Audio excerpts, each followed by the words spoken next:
Coming in at number 10, we have Stephen Hawking's death day. Stephen Hawking was one of the most brilliant minds of our time and left a scientific legacy that humans will revere for centuries to come.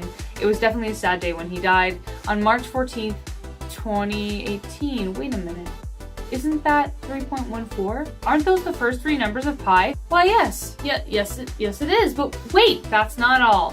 Not only does Hawking's death day coincide with pi, it also lands on Albert Einstein's birthday and on the day that Galileo also met his end. I guess great minds think alike. Coming in at number 9, we have There's My Wife. When do you think you're gonna meet your soulmate? Well, for some of us, it's never gonna happen, so stop waiting and start getting really good at Call of Duty or something, because it's going to be a lonely existence. But for some other people, they might have already met the person that they're going to spend the rest of their life with, but they just don't know it yet. This was the very situation that happened to Amy Maiden and Nick Wheeler. The two of them are married now, but right before they were set to elope, they decided that they would go through some old family photos. Most of them were probably a nice hit of nostalgia, as most family photos are, but there was one that was particularly interesting. There was one of Nick on a summer vacation with his family when he was a kid. He was on the beach with his brothers and sisters, and in the background of the photo is Amy. What the hell? How is this possible? Is one of them a time traveler who was sent back in time to rewrite history by falling in love with the other? Well, no, it wasn't that sinister. Actually, Nick's family was on vacation in the town where Amy grew up, and it just so happens that Amy was on the beach at that exact moment. Sort of romantic, but also kinda weird. Coming in at number 8, we have Anthony Hopkins Needs Something to Read. We live in the golden age of literature. Anything you want to read, you can find in a second. You can just look it up on Google, and half the time you don't even need to pay for it because you can just steal it off the internet. But things weren't always this easy. When Anthony Hopkins was casted in the movie A Girl from Petrova, he wanted to be the best actor he could possibly be by finding a copy of the book so he could have a good idea of what the movie was going to be like before he was in it. But he couldn't find the book anywhere. Randomly, he found it on a train sitting in an empty booth. When he was finally on set for the movie, the director of the movie asked him if he could borrow a copy of the book because he had left his on a train. That's a weird, spooky connection right there. Coming in at number 7, we have the twin link. That has been a question for a long time. Do twins have some sort of neural link that lets them share thoughts and ideas? Does sharing a womb make you connected to someone forever in a way that cannot be explained yet by science? Well, no matter what your opinion is on this story is very strange. James Lewis and James Springer had a very strange thing happen to them when they were 39 years old. They found out that they had been separated at birth and were twins. Their mother gave up the two babies and they ended up in different homes. The weird thing is they both ended up with the name James. Then later in life they both became police officers. Both of their second wives were named Betty. Both of them had a son who they also named James, and they both had a dog named Toy. Now in the infinite universe, maybe this is just par for the course, and there's nothing going on here other than a roll of the die hitting the same number over and over. Or maybe twins are actually connected through some sort of psychic force. Coming in at number 6, we have My Buddy Umberto. Alright, this one is super freaky and I'll give you the whole story, but for it we have to travel back to the year 1900 on the day of July 28th. This was the day before the King of Italy, Umberto I, was assassinated. I would never want to be king because it seems like everyone is just trying to kill you all the time. Well, on this day Umberto went to a restaurant to hang out and get a little food, and he met a dude who looked just like him. He went up and talked to this guy, and it turns out that this guy was born on the same day as him,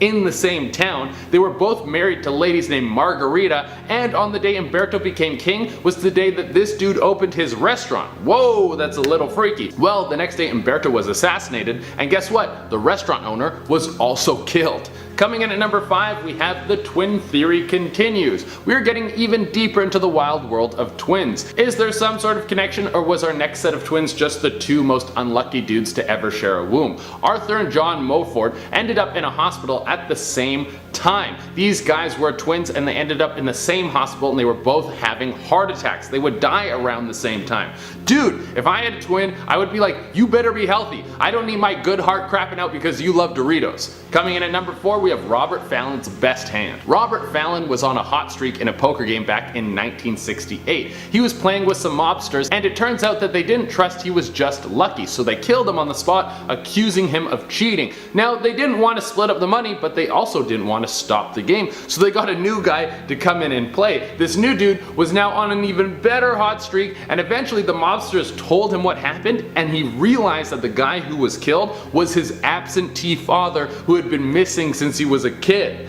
Coming in at number 3, we have Mark Twain pulls a Babe Ruth. Calling your shots comes in all shapes and sizes, and with Mark Twain, it came in the form of calling out when he would die. That's a power of your own destiny that most people could never imagine. Mark Twain was born when the Halley's Comet passed by the Earth in 1835, and if you know the Halley's Comet, you will know that it comes around every 75 years like clockwork. When the next passing of the comet was coming through, Mark stated that he came with the comet and he will die with the comet. And just like that, when the comet passed, so did Mark Twain. Coming in at number 2, we have the Tyranny Curse. This is one of the strangest coincidences I could find. This is all tied to the construction of the Hoover Dam. The thing is, the scouting and construction of the dam spanned from the 1920s into the 1930s, and a lot of people died in the process. The first person who died was a guy named J.G. Tyranny, and the last guy who died was Patrick Tyranny. The spooky thing is that Patrick was J.G.'s son, so their deaths were the opening and closing ceremonies for the dam in the darkest way. Coming in at the number 1 spot, we have The Narrative of Arthur Gordon Pym of Nantucket. This is a famous book by Edgar Allan Poe, and it's about a boat that sinks and then a bunch of people on board get stranded and they have to eat one person from the boat. A pretty grim story, and it should be no surprise coming from Poe. But here's the thing. 46 years after this book came out, a boat by the same name went down and the people on board got stranded and they were forced to eat someone on board who is named Richard Parker. Now the crazy thing about this is the person who got eaten in EAP's book was also named Richard Parker. Yeah, that's kind of freaky. Starting off this countdown, we have the married couple's parents. This story surrounds a couple named Stephen and Helen Lee. A couple of years ago, the pair got engaged when they learned something very freaky about their families. While going through family photos during their engagement party, they found photos of their parents together. Turns out that Stephen's father and Helen's mom had actually dated and were set to get married in Korea in the 1960s. But their parents' disapproved, so they didn't. Had they not disapproved, the couple would have never been born. Not only that, but what are the odds that they got together after their parents had already gotten together? Kinda awkward if you ask me. At number 9, we have the daughter who just wants to go home. This mother claims that when her daughter was young, she kept begging her mom to take her home. When she asked where her home was, she said that she used to live near the water with her other family. That was until one day she passed away. She would even draw pictures of her past home and retell memories of her watching the waves. She also refers to her mom as Pa and wants to go back home to her other mahi. Moving on to number 8, we have The Boy and the Scottish Pub. Just like the title suggests, this story takes place in a pub in Scotland. When a 4-year-old and his family stopped at a pub in a small village in Cairngorms, the little boy recognized the pub immediately and said, "My favorite place." The boy was able to direct his dad to the bathroom in the pub, which was said to be hidden behind a wall and not even labeled. Then the little boy kept saying how much he loved this pub and sitting beside the fire. But there was no fireplace, but the boy insisted that there used to be one against a certain wall. Then he continued to talk about more details of the pub and about the owner and his friend Fred. Bar staff then said that his claims were correct. Fred was the owner there, but passed away 10 years ago. Okay, wow. Either this kid has been sneaking out and partying it up at this pub, or he truly did go there in his past life. Moving on to number 7, we have the boy who is his own grandfather. Yeah, you heard me correctly. This boy claims to be the reincarnation of his grandfather. A year before Gus Taylor was born, his grandfather had passed away. However, when the baby was 18 months, he started referring to himself as his own grandfather, Grandpa Augie. When he was 4, he could point out his grandpa in photographs despite never even seeing him before. Gus would also talk about his sister. Now, the grandfather's sister had been murdered and they always kept that from Gus, but somehow he already knew this detail and would continuously talk about his past sister. Creepy. And also super confusing. So the grandfather was the dad to Gus's mom, but his mom gave birth to her dad, the grandfather? That's so weird. Next up at number 6 we have Cameron McCauley. Now there is a short little documentary on Cameron in case you are wondering and want to check it out as well. So basically when Cameron was 2 years old he kept saying that he had another life on a remote island called Barra. Now Cameron was from Glasgow, but Barra is an hour flight away, approximately 220 miles from Glasgow. For 3 years Cameron kept talking about his family in Barra. He said he had brothers and sisters and even had a black and white sheepdog. He said he remembers living in a white house near the beach and remembers planes landing nearby. He even remembers the view outside from his house's window. Cameron began missing his family so much that he would become super upset. That's when they ended up going to Barra to find his home.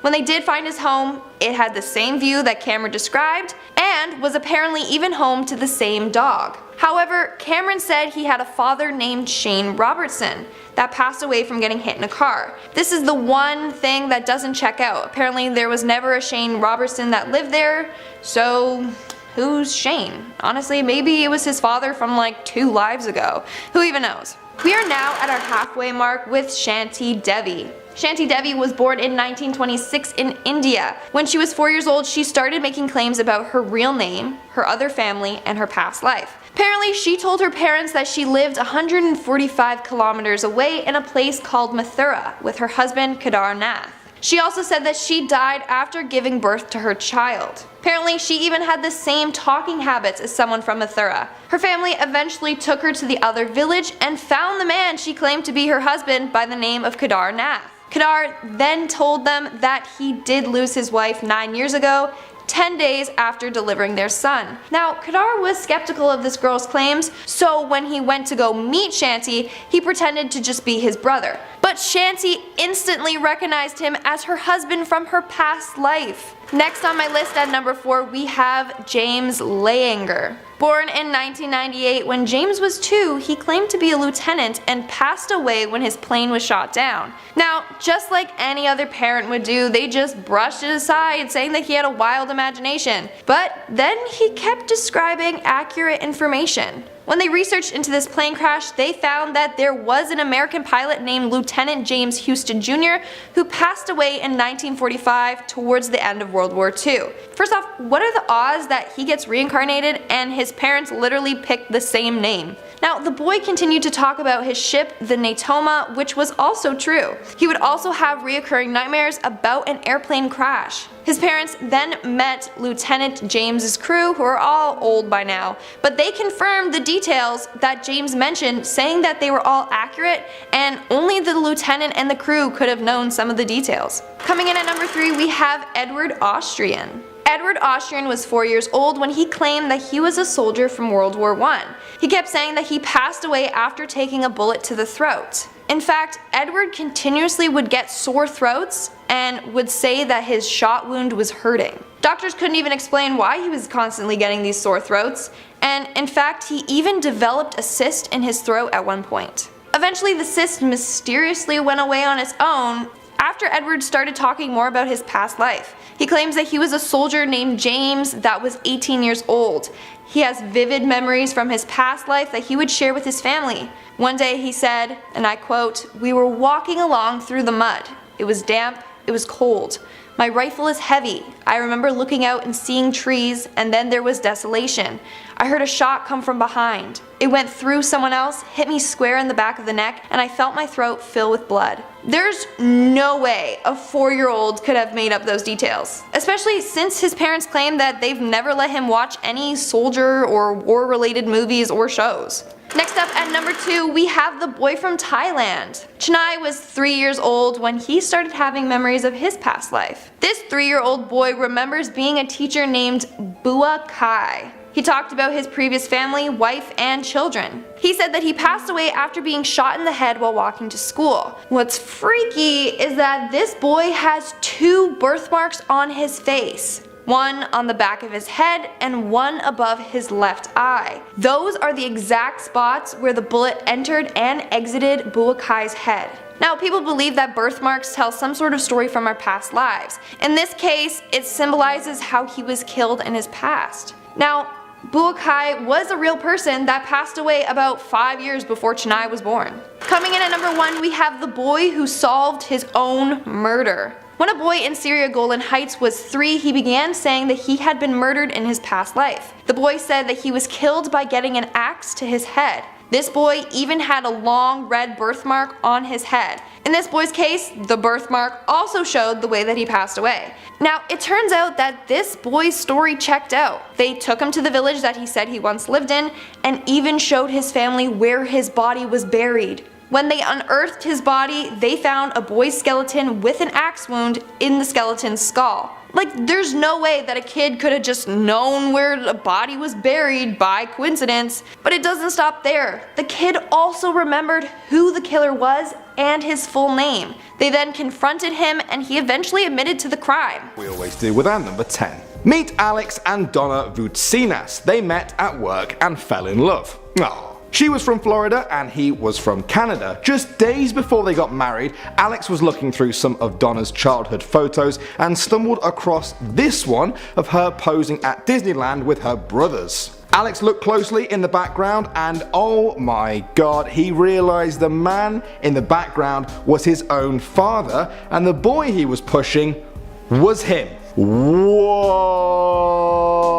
That is unbelievable. They were from different countries but somehow ended up in the same childhood picture together 20 years before they married at Disneyland as kids. Is that fate? Is that fate? I think that's fate. Moving on to number 9, we have The Fight. A video of Mike Tyson's fight from 1995 went viral online for containing supposed proof of a time traveler. In the background of the video, you can see a man who appears to be recording or taking photos of the fight on an iPhone or another modern camera phone. The fight was in 1995 and camera phones were not sold until the 2000s. As a result, many people are convinced that the man in the audience is a time traveler, who I guess is a fan of Mike Tyson. What also tripped people out is the fact that the main cameras used in the 90s were the ones with the lenses in the middle. This camera is clearly lacking that. However, others believe that the man is not a time traveler and in fact was just taking a photo on a camera known as the Casio QV10A. Even though it's been potentially debunked, there are people out there that don't believe it for a second. In our 8th spot, we have the Mohawk Man. It's like, where's Waldo with these photos? Except you're looking for the person that doesn't belong. So this next image is apparently from 1905 and shows workers and a banana boat delivering goods. However, near the boat there appears to be someone standing there in a white t-shirt rocking a Mohawk style haircut, which is a very unusual haircut for that time period. The men in the photo are wearing suits and top hats and have fancy mustaches and look well dressed, whereas he's there in a plain t-shirt. Due to the fact that he looks out of place, people have pegged him as a time traveler. He kind of reminds me of Robert De Niro from Taxi Driver though. In our 7th spot, we have the Hipster, another very popular photo that has been circulating online. So the photo contains a crowd of people in the 1940s at the reopening ceremony for the South Fork Bridge in British Columbia. Well, in this photo, everyone seems to be dressed up besides the man on the right hand side of the photo. Everyone else is in suits and top hats, and this tall man seems to be very out of place dressed like a hipster, hence why he was given that name. He can be seen sporting funky sunglasses, a graphic t-shirt, and of course is carrying a camera. Now, some believe that he is indeed a time traveler, whereas others have tried to debunk it. They claim that all the items he is seen wearing were available back in 1941 when the photo was taken. Either way, he looks pretty out of place. In our 6th spot, we have Greta Thunberg. I'm sure all of you have heard about Greta Thunberg, the young Swedish activist who is spreading the word about climate change. Well, there's a theory out there that Greta is actually a time traveler. This theory came to life after a photo of 3 children was uploaded to the internet. These children appeared to be at a gold mine on Dominion Creek in the Yukon. However, the one girl looks identical to Greta and is even wearing the same braided hairstyle. As a result, people believe that Greta is a time traveler sent from the future to save humanity before we completely destroy it. And then apparently she traveled back to 1898 to the Yukon before coming to the present moment. We are now at our 5th and halfway mark with the fence legend. So this one is more of a legend, but either way it makes for a good time traveling story. So legend goes that there was a 30-year-old man named Rudolph Fentz who was hit and injured by a New York taxi in the 1950s. His pockets contained a copper token for beer, a bill for the care of a horse, and a letter from 1876 among other unusual items. Turns out that this man was a person who disappeared in 1876 at the age of 29. Like I mentioned before, this is apparently a legend that originated from a 1951 short story book. But others believe that this is actually a cover-up, and that Rudolph Fentz was a real man who was a time traveler. Making our way down the list at number 4, we have the beach time traveler. What's something you would do if you could time travel? Maybe stop a tragedy from happening, save someone's life, or just chill at the beach getting some rays? Because that last one is exactly what this time traveler did. A photo from September 1943 apparently shows British factory workers enjoying their break on the beach during the midst of wartime. Everyone is seen wearing bathing suits that fit the era. But right in the middle of the photo is a man in a brown suit, who honestly looks like Mr. Bean. This dude is also checking something that looks like a phone. Some even say that he's checking his time travel device. People were really weirded out about this man because he sticks out like a sore thumb. As a result, he has been deemed a time traveler. Coming in our third spot, we have the film extra. In this next situation, a woman time traveled to be an extra in a Charlie Chaplin film. Or so it appears that way. In the 1928 film, a woman who appears to be taking a phone call can be seen crossing the screen. The video was in the behind the scenes footage from Chaplin's film, The Circus. The woman is in a long black coat and is holding something to her ear, which she is speaking into.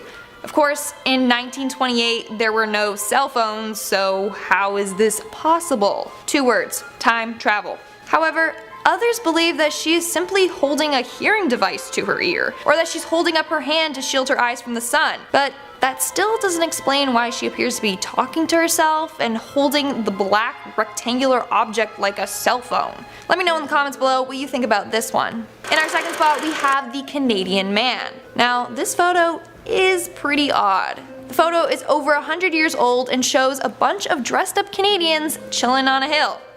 Another Canadian time traveler. At first glance, everything appears to be normal, until you take a closer look. On the left side of the photo, there's a man on the hill that seems out of place. I mean, the men are dressed up in top hats and suits, and he's just chilling there in a t-shirt and shorts. In fact, the 2 men beside him are giving him a look like, who's this guy? As a result, people have referred to him as the surfing time traveler. Like seriously, he seems so out of place. But also, why would you choose that as your time traveling outfit? Like I'd pick something cool, like a leather jacket, you know, look all cool and edgy.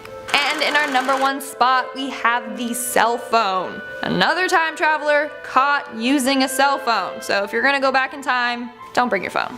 A film from 1938 shows a woman talking on a device that looks just like a cell phone. Again, how is that possible when the first mobile phone wasn't available to buy until around the 80s? After this video made headlines, a YouTube user came forward claiming that the lady in the video was her great-grandmother. She apparently asked her grandmother, whose name is Gertrude Smith, about the video, and she said that she really was using a cell phone. Apparently, the phones were a prototype developed by a communications factory in Massachusetts. Gertrude and 5 other women were given the phones to test out for a week. But it's still hard to believe that this company was way ahead of the times. When mobile phones were ready, they were big, not the small ones that fit comfortably in your hand as seen in the video. So it really does make us wonder, what's real and what's not? Honestly, it seems hard to believe, and Gertrude Smith seems like a made-up name. And it was never even confirmed if what this user said was true. So it may just be that time travel is real and Gertrude was not too sly and got caught in action. Starting off this countdown, we have the Adidas shoes. Now, this is a famous case of supposed time travel. A couple of years ago, an ancient mummy was unearthed in Mongolia. Nothing was too off about the mummy, besides the fact that she wore shoes that looked like Adidas trainers. owners. The shoes had red and black stripes on it. I personally don't see the resemblance with the shoes, but others are convinced that this body belongs to a time traveler. Upon analyzing the body further, they found that it belonged to a woman who died from a blow to the head. It's theorized that this woman may have indeed have been a time traveler and was killed after her identity was leaked. What else could explain the fact that this woman was found wearing Adidas? Just a little tip, if you're going time traveling, don't wear Nike or Adidas. Coming in at number 9, we have Mark Twain and Halley's Comet. They came in together, they must go out together. This was something Twain said before he died. Mark Twain was born on November 30th, 1835, which was the same year, and 2 weeks after Halley's Comet flew past. During his time on Earth, Twain was famous for such works as Tom Sawyer and The Adventures of Huckleberry Finn, and many more. He was awesome. Twain was convinced next time the Halley Comet dropped by, that would be his time to go, and he was right. On April 21st, 1910, Mark Twain met his end, which was coincidentally the day after the comet passed by once again. Coming in at number 8, The Simpsons in general. One of the longest running TV shows in history, The Simpsons are notorious for somehow predicting outrageous events, including the president of the United States was going to be Donald Trump. If you watched the episode with Donald Trump as president today, you would probably have thought it was just another comedic, satirical episode of a TV show to do at the time. But the thing is, they wrote that sucker 19 years ago. How on earth did they guess that? With the show running for over 30 years, themes occurring in the show are eventually going to happen in real life, maybe. But this? They predicted a three-eyed fish, a circus entertainer getting attacked mid-performance, even the Ebola outbreak. I think we can safely put down The Simpsons as one large coincidence, considering the amount they've had. They happen so often that the questions of whether they are psychic or actually secretly controlling events, I don't know, these are just things we need to know. Like right now. These kinds of coincidences just need an explanation. Coming in at number 7, Catherine Eddowes and Mary Kelly. Jack the Ripper. That's pretty much all I need to say to get all the cold case crime fanatics interested. You ready? This next coincidence is a lot darker. Catherine Eddowes was one of Jack the Ripper's victims, taken only an hour after Elizabeth Stride. But this is where things get creepier. That day, Eddowes was found passed out drunk on the street and was arrested. Once she was sober enough to go home, she ended up giving the police a fake name, Mary Kelly. That same night, Eddowes was murdered, and guess who would follow in her footsteps? A woman named Mary Jane Kelly. That's ridiculous. Like, that just makes me wonder whether it actually, I know they solved the crime, but that makes me wonder as to whether, I don't know, Jack the Ripper was actually in the police force. How could that happen? How can we explain that? That's just too wild. Coming in at number 6, we have Royce Burton. Are you ever right in the middle of telling a story when the very person you're talking about like walks into the room? There are two subtle reactions. One, pretend you weren't talking about them, depending on what you're talking about. Forgot something that just pretend. What? Oh, what's that? Oh, who's that? Oh, hey! That's what you do. And the second one, you just look at them and go, oh, speak of the devil. Royce Burton had the latter reaction, though it was kind of cooler, when the very stranger who saved his life strolled in right as he mentioned him. Royce used to be a Texas Ranger, and one night while patrolling the Rio Grande in 1940, he got lost and tried to climb up the cliff to find his way. As he was nearing the edge, he almost fell, but then the hand of a man named Joe, reached out and hoisted him up. The two men lost contact when they both joined the war, and 25 years later, Burton had become a teacher and he was in the middle of the story when Joe strolled in. Not missing a beat, Burton said, I'll let Joe finish the story. And his whole class were like, what? These guys hadn't seen each other in 25 years. And apparently Joe had been looking for him, and the rest is the rest of the story you know. Coming in at number 5, you know when you meet that special someone and you just know you're meant to be. Some people are so lucky, and this couple got a physical sign that they were in the right place at the right time. Melody Kloska and Matt Burr were married on August 18th on the beautiful Wisconsin beach. A week later, they took their vows, placed them in a bottle, and watched them go on their merry way as they let them drift on Lake Michigan, only to be recovered by Lynette and Fred Dubendorf. To their delight and surprise, the wedding date matched theirs as they were married on August 18th, 1979, almost 28 years earlier. If that's not a sign of forever love, then I don't know what is. Coming in at number 4, speaking of signs, many people often look for the right signs when making a big decision or when looking for love. After going through a rough breakup, Esther Gracken wrote her name on several dollar bills and promised herself that she would only marry the man who brought one back to her. Wow, wouldn't you know? A few years later, a man named Paul dating Esther for a while, and he decided one day he's gonna ask her to be his girlfriend. That same day, as he was going to pay for a sandwich, he noticed that his dollar bill had Esther's name on it written in pencil. Weird. He was just thinking about her. He decided to frame it and save it for her as a gift. When she got it, she gasped but didn't say anything until a few years later, because she didn't want to jinx it, when they were married. That was when she told him the story, and the two have lived happily ever since. Can't be explained, but it's pretty damn cute. Coming in at number 3, Parent Trap. So first off, consider the chances of actually conceiving twins. About 1 in 250, so that's already a cool thing. But then imagine you pull a parent trap and discover you have actually had a twin your entire life, but you were separated at birth, and then you find out that not only do you look identical, your lives are too. This is exactly what happened to two men when they were reunited at age 39. They were both named James, they both grew up to be police officers, and both their wives were named Linda. Each also had a son named James Allen and a dog named Toy. Then they both got divorced and both married a woman named Betty. What are the chances of that?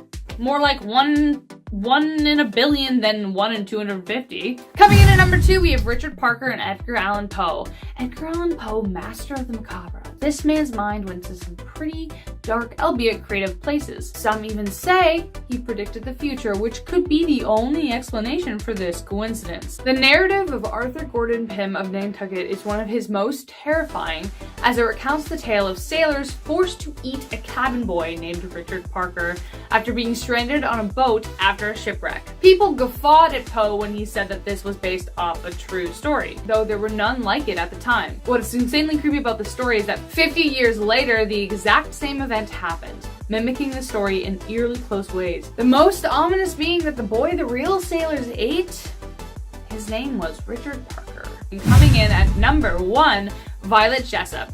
Luck and coincidence often go hand in hand, especially for Violet Jessup. They called the Titanic unsinkable, but I think they meant her. This woman survived not 1, not 2, but 3 shipwrecks, including the aforementioned Titanic. She was either really lucky or a bad omen, or both. Probably both. She worked as a nurse and stewardess on the HMS Olympic when it was struck by the HMS Hawk. She was on board the HMHS Britannic when it was hit by a landmine, and the Titanic, and we all know that story. Though her lifeboat was almost taken down by the spinning propellers, Violet jumped out just in time and hit her head, but she survived, ending up living to age 83. How could one woman be so unlucky and lucky to survive 3 iconic shipwrecks? Must be a coincidence. Starting off at number 10, we have the Russian kindergartner. Now, this story surrounds a girl who was Russian in her past life. Her mother claims that when her daughter was learning the alphabet, she kept mixing up her letters. She would mix up her B's and V's and H's and N's. These letters aren't that similar, so it left her and her teacher confused, especially since her daughter kept saying, "I don't remember those." This little girl then states that she remembers the letter H and that it makes an N sound. Then she said that she knew more letters and began to write out the Russian alphabet. Her mom asked her where she learned that, and she said Vlad taught me before he disappeared, and not Vlad the vampire. This little girl claimed that Vlad was her brother in her past life. How freaky! Like, there's no way that this young girl just happened to know the Russian alphabet, unless it was from her past life. Moving on at number 9, we have the church fire. On March 1st of 1950 at 7:25 p.m., a church exploded in Beatrice, Nebraska. At 7:20, a choir practice had begun, except none of the 15 choir members were there. And it's lucky that they weren't, or else they would have perished in the fire. Turns out that all 15 members arrived late due to personal reasons. So they were nowhere near the church when it exploded. What are the odds that all 15 members were running late? This story could have ended in tragedy. Thankfully, it didn't. Moving on to number 8, we have the wedding vows. In 2007, Fred and Lynette Dubendorf were walking along a beach clearing up some litter when they found a message in a bottle. After they opened it, they found it contained the marriage vows of another couple. Upon closer inspection, they found that their marriage dates matched. The couple who created the vows in the bottle were married on August 18th of that year. The Dubendorfs were married August 18th of 1979. Both couples were also married on beaches. The Dubendorfs Waldorfs were in complete shock and actually reached out to the other couple. Thankfully, the couple left their address in the bottle. Both couples now believe that their marriages were meant to be, especially Matt and Melody, the couple that wrote the vows in a bottle, who had several failed marriages before finding each other. They were skeptical about getting married again, but this to them is a sign that it was meant to be. Moving on to number 7, we have Edgar Allan Poe. This is one of the freakiest coincidences I have ever read about. So in 1838, Edgar Allan Poe wrote his only complete novel. It was called The Narrative of Arthur Gordon Pym of Nantucket. The book was about Arthur Pym, who goes on a nautical adventure. He hops on a boat as a stowaway and hides out there. But while aboard the ship, a mutiny occurs and a number of crew members lose their life. There's only 4 members aboard the ship now. One of the men was named Richard Parker. They kept him alive to help them control the ship. However, they encountered a terrible storm and things went south. The remaining 4 people on board are struggling to find food. So Richard was like, let's draw straws. Whoever gets the shortest straw will be killed and the others can eat them. So they did as Richard said, and he ended up drawing the shortest straw and then was eaten by his crew members. Believe it or not, but 46 years after that book was published, this happened in real life. In May of 1884, 4 men were traveling from England to Australia when they found themselves fighting for their lives. The men decided to draw straws and see who they should eat. The cabin boy drew the smallest straw. What was the cabin boy's name? Richard Parker. The same name as the guy who got eaten in the book. What are the odds of that? Is Edgar Allan Poe a psychic, or did he write history, or both? Moving on to number 6, we have Redbox. This story comes from Matinee25 on Reddit. A couple of years ago, her and her friend went to Redbox to see if they could rent the movie Tron. For those of you who don't know what Redbox is, basically it's an American video rental company that has these little kiosks you can go to and pick what movie you want, and then you can rent it and you'll get the DVD. So they went there, but they found out that they didn't have Tron. So they were like, okay, screw it, let's just rent another movie. Well, when they opened up the DVD case, turns out that inside was the movie Tron. Someone had put it back in the wrong case. But what are the odds? Because that's the movie that they wanted to see in the first place. Like, out of all the DVDs they could have gotten, they got the one with the switched disc. We are now at our 5th and halfway mark with the lucky numbers. So this story comes from Yamaletf on Reddit. According to them, they were working as a call center operator when they asked the caller for her birthday. The caller said it was April 20th, which was the same birthday as the operator. When the next caller rang in, their birthday was April 27th, which was the same birthday as the operator's brothers. So at this point, the operator was like, okay, what is going on? And then the caller told her that maybe it's a sign and that she should go play the lottery with those dates. And that night, she went to the grocery store, played with those numbers, and ended up winning. It was only $380, but still, that's better than nothing. What are the odds that the winning numbers correlated to the caller's birthdays? In our 4th spot, we have the birthdays. According to a woman named Carrie Lee Simmons, her and her best friend share a number of eerie similarities. First, they both have the same birthdays. Not only that, but turns out that they were born in the same hospital, and their mothers shared the same recovery room. Keep in mind that their mothers were complete strangers. Then, 17 years later, the two connected and became best friends. When they found out that they were practically born beside each other, they completely freaked out. That's how you know that friendship is meant to be. In our 3rd spot, we have The Sign. This next story is from Reddit user EricFP23. So the day in which her grandfather died, her mother had been sitting in bed next to him, comforting him. Before he passed, she whispered to him, "Tell Richie I say hi." Richie was her ex-husband who had passed away a couple years earlier. A couple of days after her grandfather's passing, Erica and her mom were at Walgreens when all of a sudden a huge truck drove by with some writing written on the side of it. It read, "Richie says hi." I am speechless. Like, that's just goosebumps. And Erica and her mom were speechless too. It's either just a super eerie coincidence or Richie sent that message from the grave. Moving on to number 2, we have the taxi driver. I'm sorry, but this one is a little depressing compared to the other stories on today's list. In 1974, a man was riding his moped scooter in Bermuda when he was struck and killed by a taxi. 1 year later, his twin brother was riding the exact same scooter when he was struck and killed by a taxi as well. The taxi was driven by the exact same driver who took his brother's life. So not only did the twins die the exact same way, but they had been killed by the exact same person. And in our number 1 spot today, we have the life savior. When Su Weifang of China was 50 years old, he was outside near a river by his home when he saw a boy drowning. So he jumped in and saved his life. 30 years later, he rescued another boy from the river. This boy had slipped and fell into the river and didn't know how to swim. Once again, Weifang jumped in and saved this boy's life. Well, turns out that the 2 people he saved were related. They were father and son. 30 years ago, he saved the boy's father from drowning. Then, he saved the father's son from drowning in the same river.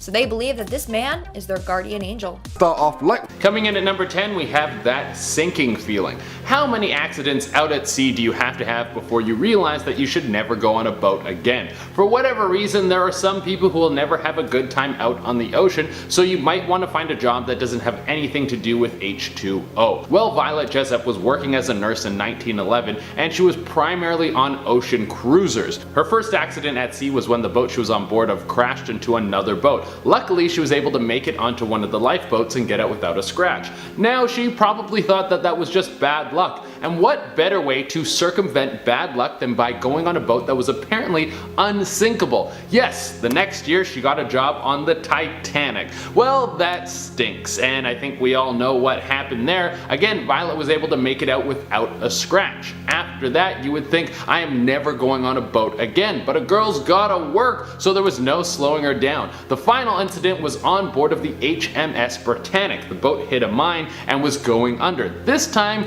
she wouldn't be so lucky. She was able to make it out alive, but while escaping the sinking boat on a lifeboat, the lifeboat got sucked into the moving propellers of the Britannic and Violet received a serious blow to the head. But like I said, she lived. Probably never to go out to sea again. Coming in at number 9, we have the story of a 70-year-old man from Finland. In 2002, he was riding his bike in a snowstorm in the town of Rahe when he was sadly hit and killed by a truck. It was a tragic and rare occurrence, but just 2 hours later, another man was hit and killed by a truck while cycling less than a mile down the road. That man was his twin brother. Police said it was unlikely that the second twin had even heard about his brother's death before he died the exact same way. The first officer on the scene said that when she heard the 70-year-olds were twin brothers, it made the hair on her back stand on end. Blah, creepy.